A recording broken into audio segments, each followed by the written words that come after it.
Have you ever spent ages cooking a meal only to end up with tough, chewy meat? It's so frustrating, right? But what if I told you there's a super simple trick that can make any cut of meat tender and juicy, and all you need is a little baking soda? No fancy marinades, no hours of prep, just baking soda. In this video, I'll show you why it works and exactly how to do it, so you can enjoy restaurant-quality tenderness right at home. So why even bother with tenderizing?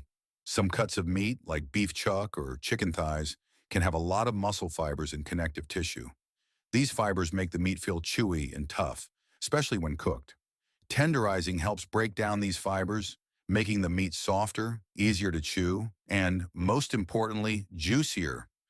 Now, most people use marinades or meat mallets, but did you know that baking soda can tenderize meat in just minutes? Let's dig into why it's so effective. So here's the science. Baking soda, or sodium bicarbonate, raises the pH level of the meat's surface. When meat becomes more alkaline, it prevents the proteins from binding as tightly. Normally, when meat heats up, those proteins contract and squeeze out moisture, making it dry and tough. But with baking soda, the proteins stay a bit looser, which keeps the meat moist and tender. And here's the best part.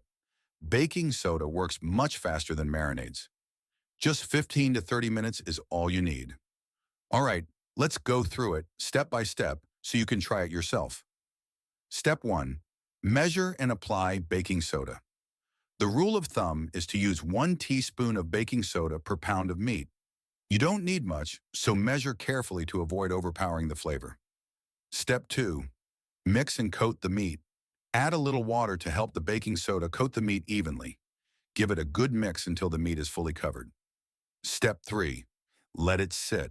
Now let the meat sit for 15 to 20 minutes for thin cuts, or up to 30 minutes for thicker cuts like steak or pork chops.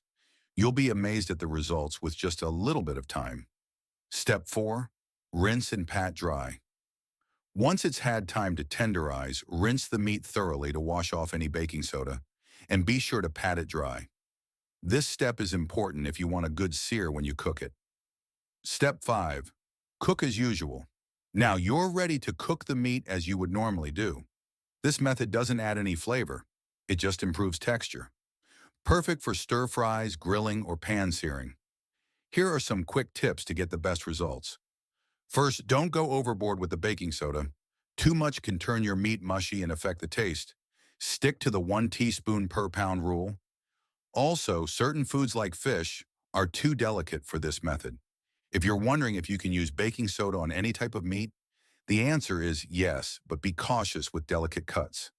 You also can tenderize marinated meat this way. Just add the baking soda before marinating for the best results. If you use this baking soda method, you will notice a huge difference. One piece will be tender and juicy, whilst the other will still be tough and chewy if not tenderized with baking soda. So there you have it, how and why baking soda can transform your cooking. It's such a quick, easy trick that makes a huge difference in texture. Give it a try next time you're making dinner and see for yourself. If you found this tip helpful, don't forget to hit the like button, subscribe for more tips, and let us know in the comments how it worked for you. I'm sure you're going to enjoy this next video on how to clean greasy kitchen cabinets, tiles, and cooker hoods using baking soda and vinegar. Thanks for watching and happy cooking.